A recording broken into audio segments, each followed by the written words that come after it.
Hello and welcome back to our another video. कैसे हैं आप सब? आई होप आप सब अच्छे होंगे। काफ़ी दिनों बाद हम इस टॉपिक में अपना एक वीडियो और डाल रहे हैं। इससे पहले भी हमने एक वीडियो डाला था, उसमें प्रॉब्लम ये थी कि एक तो वो वीडियो इस टॉपिक को पूरा कवर नहीं कर रहा था, दूसरा उसमें कुछ टेक्निकल मिस्टेक्स भी थी। तो अभी उन सबको सुधार करते हुए एक नया वीडियो आप सबके लिए अब डाल रहे हैं। तो चलिए शुरू करते हैं आज का topic, liberalisation, privatisation and globalisation, LPG reforms 1991। तो सबसे पहले देखते हैं अपन लिबरलाइजेशन। लिबरलाइजेशन क्या होता है, लिबरलाइजेशन की डेफिनेशंस, उसके इम्पैक्ट, कॉजेज, इंडियन इकोनॉमी पे क्या क्या इफेक्ट रहे, ये सब कुछ अपन इसमें कवर करने वाले हैं। तो चलिए सबसे पहले डेफिनेशन देख लेते हैं इसकी। Liberalization is the process or means of the elimination of control of the state over economic activities. It provides a greater autonomy to the business enterprises in decision making and eliminates government interference. Liberalization was began to put an end to this limitation and open multiple areas of the economy. तो इससे क्या समझ में आया अपने को? Liberalisation में क्या होता है कि जो गवर्नमेंट का जो कंट्रोल होता है बिजनेस एंटिटीज पर, उसको कम कर दिया जाता है और जो प्राइवेट सेक्टर होते हैं उनको अपॉर्चुनिटी दी जाती है कि वो उनको आगे रन करे। उनका जो जो भी उनको आगे बढ़ाने के लिए जो डिसीजन दिए जाते हैं वो अब गवर्नमेंट ना लेकर वो प्राइवेट एंटिटीज लेंगी। एक तरह से देखा जाए तो पूरे जो ओनर वाले काम है वो लिबरलाइजेशन के अंडर गवर्नमेंट ना करके अभी वो प्राइवेट जो प्लेयर्स हैं वो करते हैं। अगला एक क्वेश्चन राइज होता है, एलपीजी जब रिफॉर्म्स 1991 हुए थे तो इंडियन इकोनॉमी 1991 से पहले क्लोज्ड इकोनॉमी थी, जैसा आप सभी को पता है। 1991 जिसमें एलपीजी रिफॉर्म्स आए थे, उसके बाद अब अपने कंट्री की जो इकोनॉमी है वो ओपन इकोनॉमी हो गई थी। उसमें ग्लोबलाइजेशन, प्राइवेटाइजेशन एंड लिबरलाइजेशन को एक्सेप्ट किया गया था। लेकिन क्वेश्चन यही राइज हुआ कि why was economic liberalisation introduce in India. India में इंट्रोड्यूस क्यों किया गया इनको? तो चलिए इसका आंसर देखते हैं। So in India the concept of economic liberalisation was introduced to attain several objectives. तो क्या क्या ऑब्जेक्टिव्स थे वो?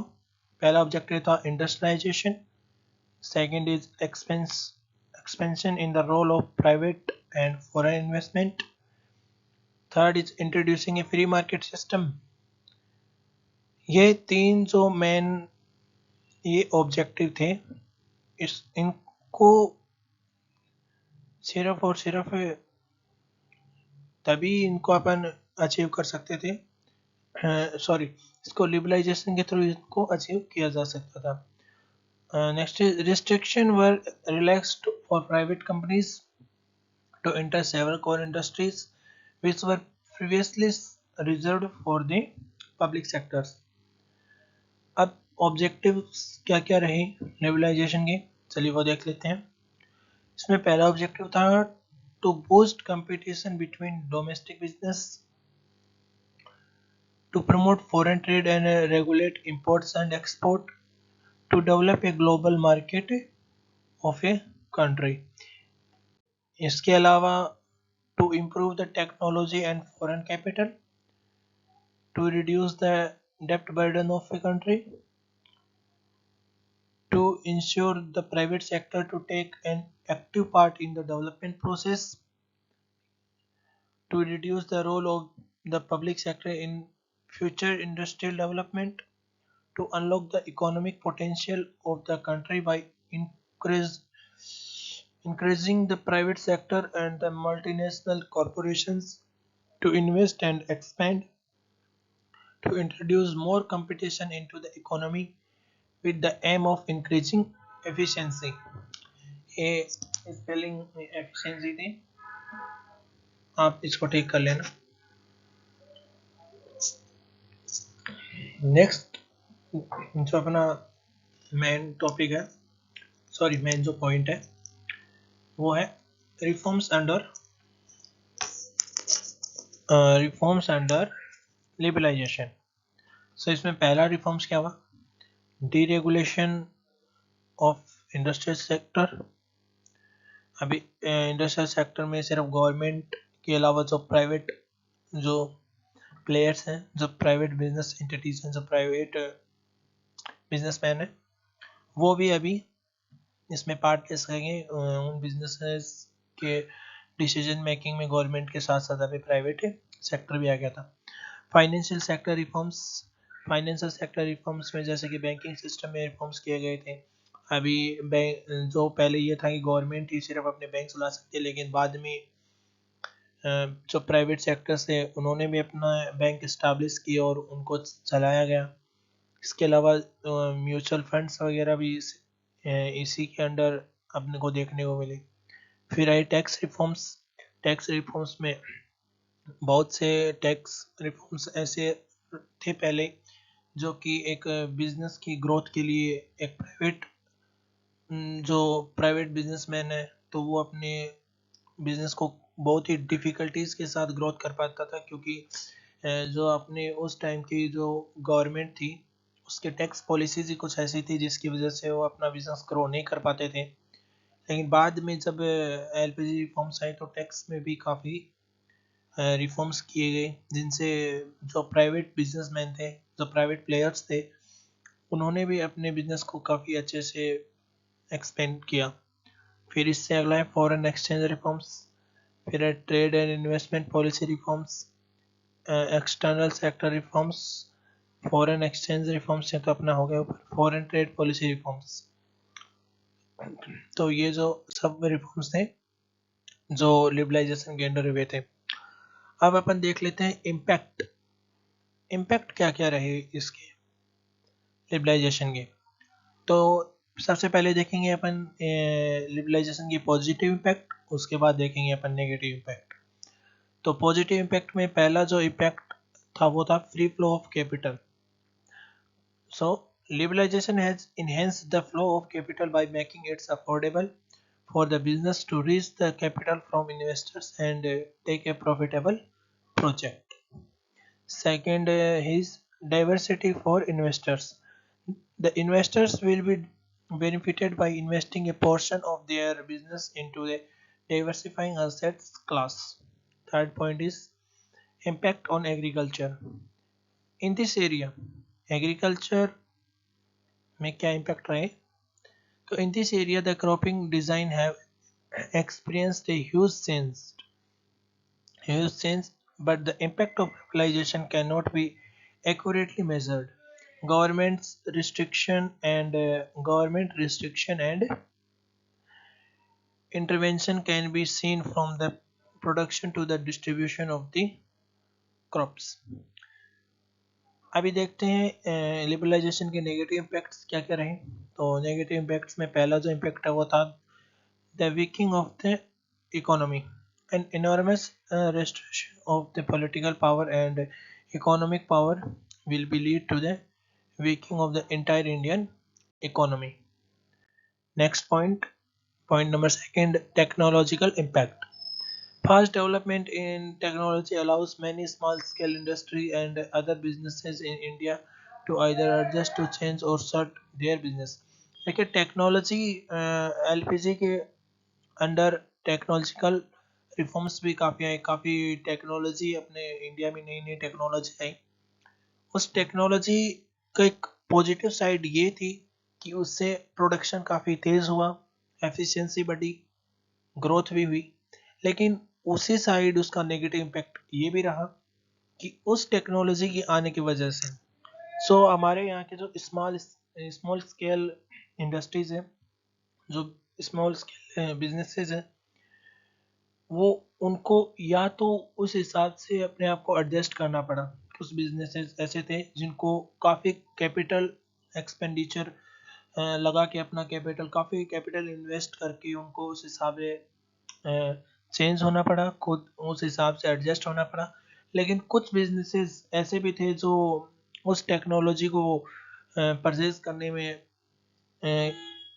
करने के एबल नहीं थे, उसको अफोर्ड नहीं कर सकते थे, तो उसके चलते उनको अपने बिजनेसेस को बंद भी करना पड़ा था। तो ये एक नेगेटिव साइड भी थी टेक्नोलॉजिकल रिफॉर्म्स की, जो लिबरलाइजेशन के अंडर अपने को देखने को मिला था। Third point is merger and acquisitions. Here the small businesses merge with the big companies. Therefore, the employee of the small companies may need to enhance their skill and become technological advanced. This enhancing of skill and the time is might take may lead to non-productivity and can be burden to the company's capital. Merger and acquisition, देखिए जब liberalisation और privatisation के बाद में जब foreign से यहाँ पे बड़ी बड़ी कंपनियाँ आने लगी, अपने ऑपरेशंस यहाँ से रेगुलेट करने लगी, अपना प्रोडक्शन, अपने पावर प्लांट्स वगैरह जो भी उनका था, फैक्ट्रीज वगैरह यहाँ पे उन्होंने इस्टेब्लिश की, तो उनके जो कॉम्पिटेंट जो स्मॉल स्केल बिजनेसेस थे, उनको उसने खुद में ही मर्ज कर लिया। तो अभी उससे हुआ क्या कि जो उस स्मॉल स्केल जो बिजनेस था, उसमें जो वर्क करने वाले जो वर्कर्स थे, तो उनको या तो अगर उसी पोजीशन पे बना रहना है, तो उनको अपनी जो स्किल्स थी और जो उनका एजुकेशन लेवल था, उनको इन्हेंस करने की नीड थी। लेकिन एज वी नो कि कोई भी स्किल एक दिन में नहीं आती है, उसमें टाइम लगता है। तो ऐसे में क्या होता है कि कुछ लोगों को अपना जॉब भी छोड़ना पड़ता था, और जो लोग नहीं छोड़ते थे और जिनको अपनी स्किल्स डेवलप भी नहीं कर पाते थे, तो वो एक उस जो बड़ी कंपनीज थी, उसके लिए वो एक बर्डन की तरह हो गए थे। और मतलब मेजोरिटी ऑफ एम्प्लॉयज ऐसे थे जो टाइम टेकिंग होने के कारण, स्किल्स को चेंज करने में ये टाइम टेकिंग होने की वजह से वो लोग अपनी जॉब छोड़ देते थे, जिससे कि जो अनएम्प्लॉयमेंट रेट है वो भी काफ़ी इंक्रीज हुई थी उस टाइम पे। और आज भी अपन देखते हैं तो ये जो कंपनीज होती हैं स्किल बेस्ड एम्प्लॉय को लेती हैं, और अगर आप में वो स्किल्स नहीं है तो वो नहीं मिलती है आपको जॉब। एक ये भी वजह है कि आज मेजॉरिटी ऑफ पॉपुलेशन इंडिया की जो यूथ है उसमें एजुकेशन है, लेकिन उसमें स्किल नहीं है। तो उस स्किल ना होने की वजह से उनको एम्प्लॉयमेंट नहीं मिल पाता है, जिससे की वजह से इंडिया में इतनी सारी अपॉर्चुनिटीज होने के बाद, इतने सारे प्रोफेशनल ऑप्शन होने के बाद भी अपने को अपने को एम्प्लॉयमेंट काफ़ी बड़े स्केल पे देखने को मिल रहा है। तो चलिए आगे नेक्स्ट जो अपना मेन टॉपिक है उसको देखते हैं। इकोनॉमिक रिफॉर्म्स ड्यूरिंग लिबरलाइजेशन, ये तो देखिए अपने पहले भी डिस्कस कर लिया था। Financial sector reforms, tax reforms, physical reforms, foreign exchange reforms, external reforms, industrial reforms etcetera, ये अपन ने पहले भी देख लिया था पहले। तो चलिए नेक्स्ट पॉइंट इज, अपन ने लिबरलाइजेशन देख लिया, अभी देखेंगे अपन प्राइवेटाइजेशन, इसके बाद आएगा ग्लोबलाइजेशन। अभी जो हम कर रहे हैं, अभी जो करेंगे लिबरलाइजेशन के बाद, वो है प्राइवेटाइजेशन। तो सबसे पहले प्राइवेटाइजेशन की मीनिंग देख लेते हैं, इसके definition. Privatisation means the transfer of ownership, मालिकाना हक का हस्तांतरण, हिंदी में बोलते हैं। Management and control of the public sector enterprises to private sector. जो पब्लिक सेक्टर की इंटरप्राइजेस हैं, जो बिजनेस हैं, जो इंडस्ट्रीज हैं, उनका मालिकाना हक प्राइवेट सेक्टर को ट्रांसफर करना, इसको क्या बोलते हैं? प्राइवेट सेक्टर को ट्रांसफर करना पब्लिक सेक्टर इंटरप्राइजेस का कंट्रोल, ओनरशिप और मैनेजमेंट, उसको बोलते हैं प्राइवेटाइजेशन। प्राइवेट सेक्टर को ट्रांसफर किया तो उसको बोलेंगे प्राइवेटाइजेशन। अंडरस्टूड? इसमें कोई बड़ी वाली बात नहीं है, सीधा सा है। पब्लिक सेक्टर का पब्लिक सेक्टर का ओनरशिप ट्रांसफर किया प्राइवेट सेक्टर को, प्राइवेट सेक्टर को ट्रांसफर करने की वजह से बन गया प्राइवेटाइजेशन। इसको और ज़्यादा मतलब इसमें एक्सप्लेन किया है मैंने। So privatisation can suggest several things including the migration of something from the public sector to the private sector. It is also used as a momentum for deregulation when the massively regulated private firm or industries become less organized. Government service and operations may also be privatized. In this circumstance, private entities are tasked with the application of government plans or the execution of government assistance that had earlier been the vision of state-run companies. Some instances involve law enforcement, revenue collection, and person prison management. ये इसमें आपको ये है involve the law enforcement, revenue collection, and prison management. Privatization of the public sector companies by selling off parts of the equity of PSC to the public is known as disinvestment. Yes, इसके जो कुछ equity की जो equity से share होता है उसको उसके जो उसका जो गवर्नमेंट का अपना जो पोर्शन होता है उसको प्राइवेट सेक्टर को देना क्या होता है प्राइवेटाइजेशन। और publicly public is known as disinvestment. Investment क्या होता है? एक इन्वेस्टमेंट होता है, एक डिसइन्वेस्टमेंट होता है।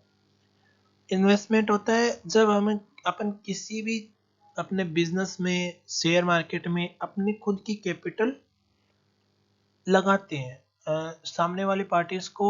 जैसे कि किसी भी कंपनी के मैंने शेयर परचेज किए तो मैं क्या करूँगा उस शेयर के बदले अपनी जो कैपिटल है वो मैं उसको दूंगा, राइट। कोई भी मैं चीज़ परचेज करूँगा मैं सामने वाले को बदले में मेरी कैपिटल दूंगा। वही डिस इन्वेस्टमेंट क्या होता है? सामने वाले से या फिर किसी भी बिजनेस में अपने पैसे लगे हैं वहां से पैसे निकालना, बदले में वो अपना बिजनेस किसी को भी देना। देखिए सीधी सी बात है, पैसे अपने को तभी निकलेंगे जब अपन उसी बिजनेस को किसी और को सपोर्ट करेंगे। उसके ओनरशिप जो अपने पास पहले थी तो उस ओनरशिप के बदले अपन उससे कैपिटल लेंगे, बदले में वो बिजनेस देंगे, तो उसको डिसइन्वेस्टमेंट बोलेंगे। तो देखते हैं ऑब्जेक्टिव ऑफ प्राइवेटाइजेशन। प्राइवेटाइजेशन के क्या क्या ऑब्जेक्टिव्स रहे? ऑब्जेक्टिव्स बोल लो, एडवांटेज बोल लो, जो भी इसको बोलना है वो बोल लो, बट अभी देखते हैं privatisation. Providing strong momentum for the inflow of FDI, foreign direct investment. FDI की फुल फॉर्म क्या होती है? Foreign direct investment. Privatization aims at providing a strong base for the inflow of FDI. Second point is the increase the inflow of FDI improves the financial strength of the economy, improving the efficiency of public sector undertaking, जिसको अपन short में PSUs भी बोलते हैं।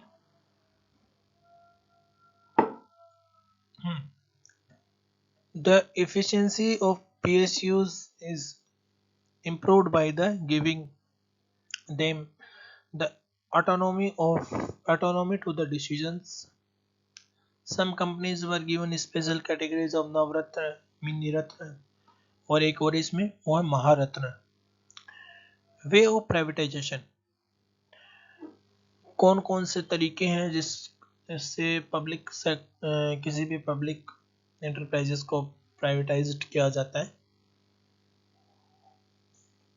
वो अपन देखते हैं। तो इसमें है government companies are transferred into private companies in two ways. First is transfer of ownership, इसमें देखते हैं government companies can be converted into private companies in the following two ways. First is by the withdrawal of the government from the ownership and management of public sector companies, by the outright sale of public sector companies.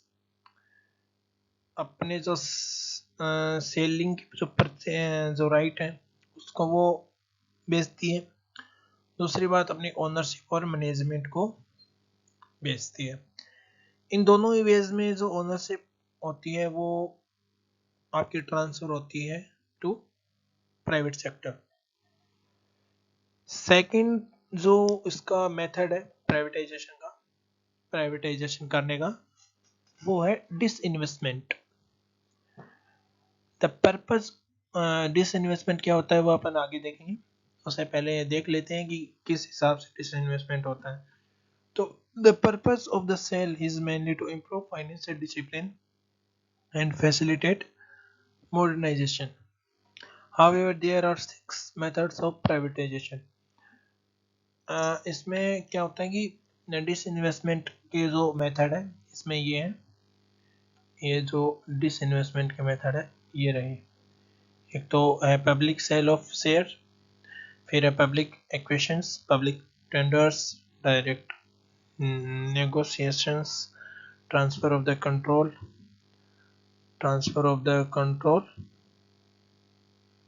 Enterprises, फिर है ये आपका that were controlled by the state by the municipalities। फिर इसके बाद आता है lease with the right to purchase. फिर है privatisation of the public sector undertaking by the sale of parts of equity of PSUs to the private sector is known as disinvestment. तो ये disinvestment की जो डेफिनेशंस हैं वो अपन इसमें देखेंगे नेक्स्ट स्लाइड में। अभी यहाँ पे एक क्वेश्चन है एनसीईआरटी में दिया है। एक्चुअली ऐसा क्वेश्चन जो सीबीएसई बोर्ड है वो भी बहुत बार पूछ लेता है। और दूसरी बात जो आपकी जो सिविल सर्विसेज की जो एग्जामिनेशन होती है स्टेट लेवल पे देख लो या फिर यूपीएससी जैसी फेमस एग्जाम देख लो, उसमें ऐसे क्वेश्चन पूछ लिए जाते हैं। ये मेंस ओरिएंटेड क्वेश्चन भी है, इकोनॉमी पोर्शन से आ जाता है बहुत बार ऐसे क्वेश्चन।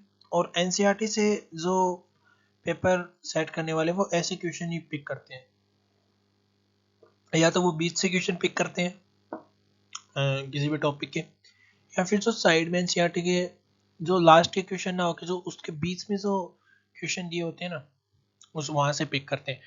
और बहुत ज़्यादा चांस होते हैं कि जो पेपर को सेट करने वाले जो मेंबर्स होते हैं वो लास्ट वाले जो प्रैक्टिस क्वेश्चन होते हैं उनसे ना उठा के वो बीच वाले क्वेश्चन से ज़्यादा क्वेश्चन को उठाते हैं, क्योंकि बीच वाले क्वेश्चन में उस टॉपिक से रिलेटेड काफ़ी कुछ डीपली नॉलेज होता है। लास्ट वाले क्वेश्चन सिर्फ आपका एक समरी के लिए होते हैं, वो क्वेश्चन उसका आंसर लिख दिया, चलो एक समरी तैयार हो जाती है अपने पास उस चैप्टर की। लेकिन जो बीच वाले जो क्वेश्चन होते हैं काफ़ी इंपॉर्टेंट होते हैं। अगर आप इनको सॉल्व कर लेते हैं तो आपको उस चैप्टर की काफ़ी एक डीप नॉलेज हो जाती है। तो चलिए देख क्वेश्चन देखते हैं। Some scholars refer to disinvestment is the wave of privatization spreading all over the world to improve the performance of public sector enterprises, whereas others call it the outright sale is public properties to vested interests. What do you think? आपको अपनी opinion देनी है भाई, आप क्या सोचते हो इस बारे में? क्या ये एक अच्छा वे है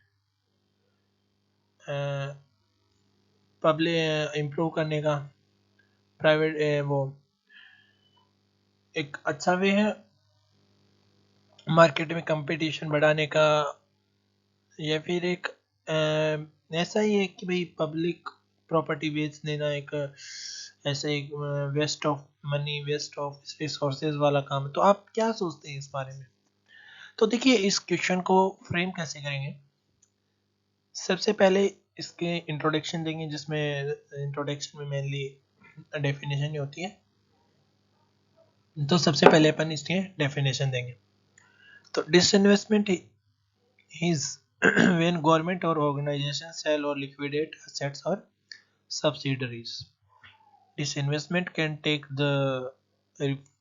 the form of disinvestment or a reduction of capital expenditure. Disinvestment is carried out for the variety of reasons, which is strategic and political और environmental।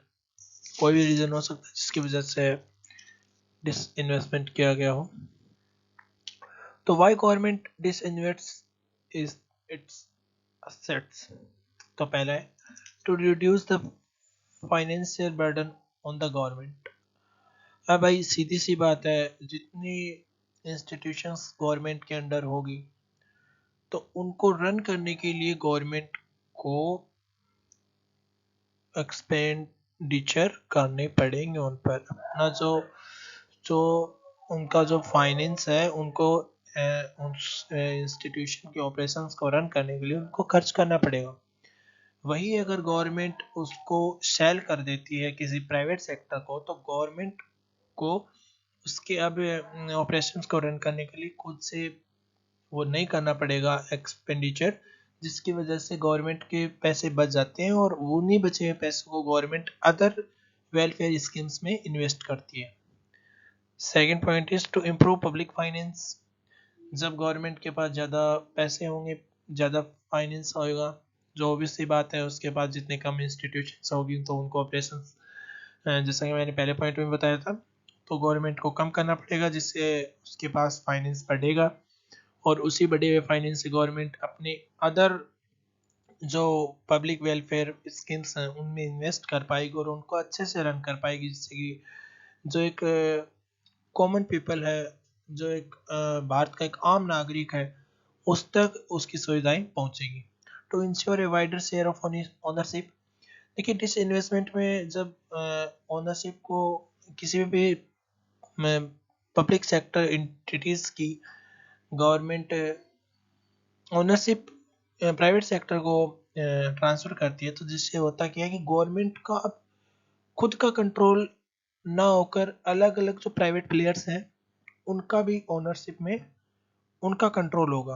अब जैसे कि मान लीजिए कोई गवर्नमेंट के पास ए इंस्टीट्यूशन है, वो उसने एक्स को बेची, अब उसने बी है उसको वाई को बेची, तो इससे क्या होगा, ओनरशिप में ना एक बहुत बड़ा डाइवर्सिफिकेशन आएगा, एक वाइडर शेयर होगा और तो जैसे कि डेवलपमेंट में जो ए एक्स है वो भी अब पार्ट ले रहा है और जो वाई है वो भी पार्ट ले रहा है और गवर्नमेंट भी डेवलपमेंट में, गवर्नमेंट के साथ साथ एक्स और वाई दोनों ही अब डेवलपमेंट में पार्ट ले रहे हैं, क्योंकि जो गवर्नमेंट की जो इंटिटीज थी ए और बी वो किस लिए थी, वो कंट्री के डेवलपमेंट करने के लिए तो थी।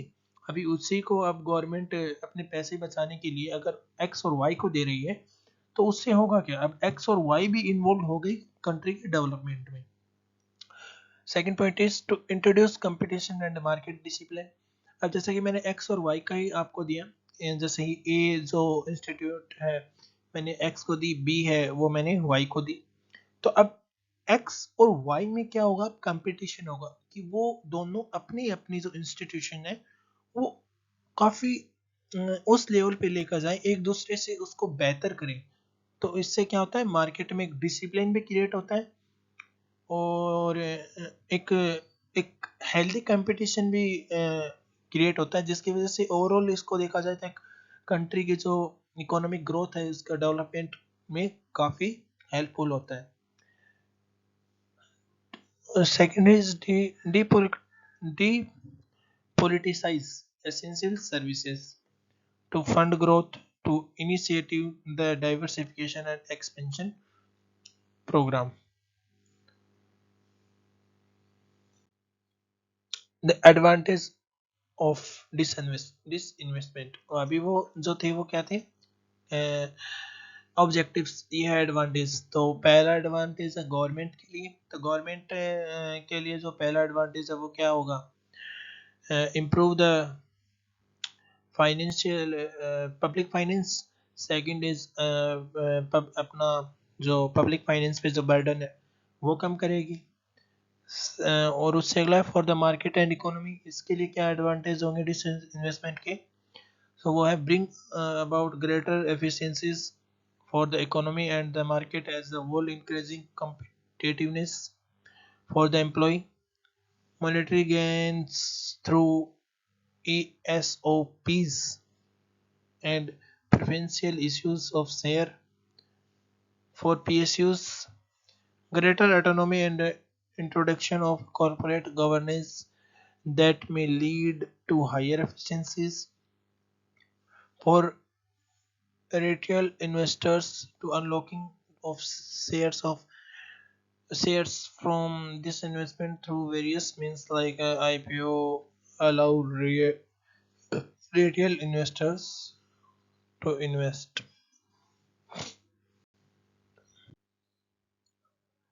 अब इसका कंक्लूजन देख लेते हैं। The process of disinvestment undertaking by the government has enabled to overcome various challenges such as the reducing the physical deficit in the net in the capital to channel for welfare schemes, infrastructure project, etc. However, the government will need to ensure confidence in the sale process and a symbol of fair valuations, give offers some cover from the potential post transactions which earns by the auditor and the investigating agencies। Difference between disinvestment and privatization। तो पहले meaning देख लेते हैं। इसमें पहले meaning, privatization is the process of transfer of ownership of public sector undertaking to the private sector.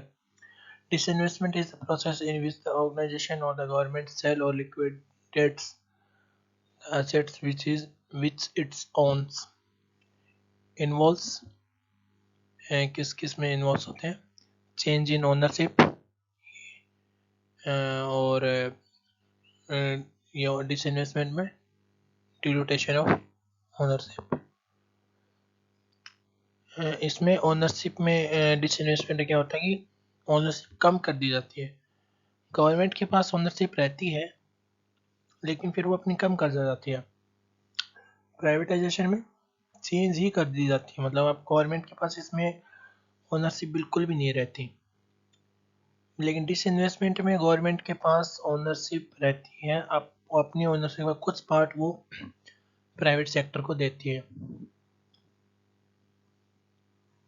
फिर आता है शेयर होल्डिंग ऑफ गवर्नमेंट, इसमें होता है मोर देन 50%, डिसइन्वेस्टमेंट में होता है less than 50%।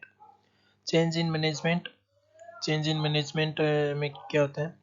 Results in change in management may और may not result in change in management. इसमें मैनेजमेंट का चेंज होता है, इसका मैनेजमेंट अब प्राइवेट सेक्टर द्वारा थ्रू किया जाता है। इसमें क्या होता है, प्राइवेट सेक्टर कर भी सकता है और नहीं भी, चाहे तो गवर्नमेंट भी कर सकती है। स्कोप, इसका स्कोप काफ़ी नैरो होता है। गवर्नमेंट बहुत कम ही इंस्टीट्यूशंस को अभी तक प्राइवेट किया है, लेकिन डिसइन्वेस्टमेंट का क्या है कि प्राइवेटाइजेशन के कंपेयर में इसका जो स्कोप है वो काफ़ी वाइड स्कोप है। ऑब्जेक्टिव्स तो अपने पहले भी देखे थे, एक बार फिर से देख लेते हैं। टू प्रोवाइड प्राइवेटाइजेशन में क्या होता है? To provide financial support, private support to enhance the efficiency of the concern. फिर इसमें क्या था? To make efficiency use of the public sources and to increase the operational and dynamic efficiency. ये क्या है?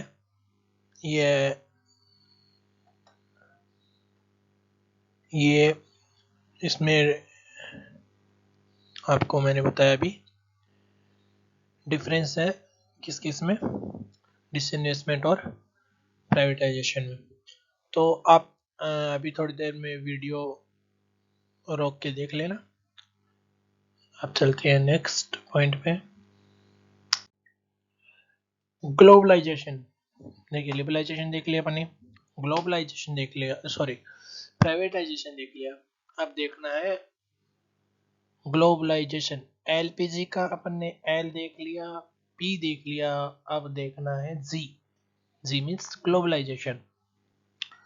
The term globalization refers to the integration of the economy of the nations with the world economy. It is the multifaceted aspects, it a result of the collection of the multiple strategies that are directed at transforming of the tour of the world.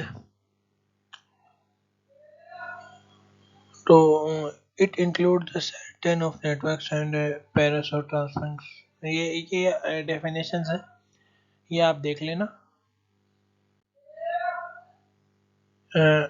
Effect of globalisation in India and उसके बाद impact of globalisation, ये भी आप अभी video को रोक के, इसमें कुछ भी नहीं है, सीधा सीधा मैंने काफ़ी इजी लैंग्वेज में मैंने सीधा सीधा लिख रखा है। आप एक बार भी अगर पढ़ेंगे तो आपको समझ में आ जाएगा कि इंडिया में क्या इम्पैक्ट रहा, फिर सॉरी इंडिया में क्या इफेक्ट रहा इसका ग्लोबलाइजेशन का, फिर इम्पैक्ट क्या रहा ग्लोबलाइजेशन का,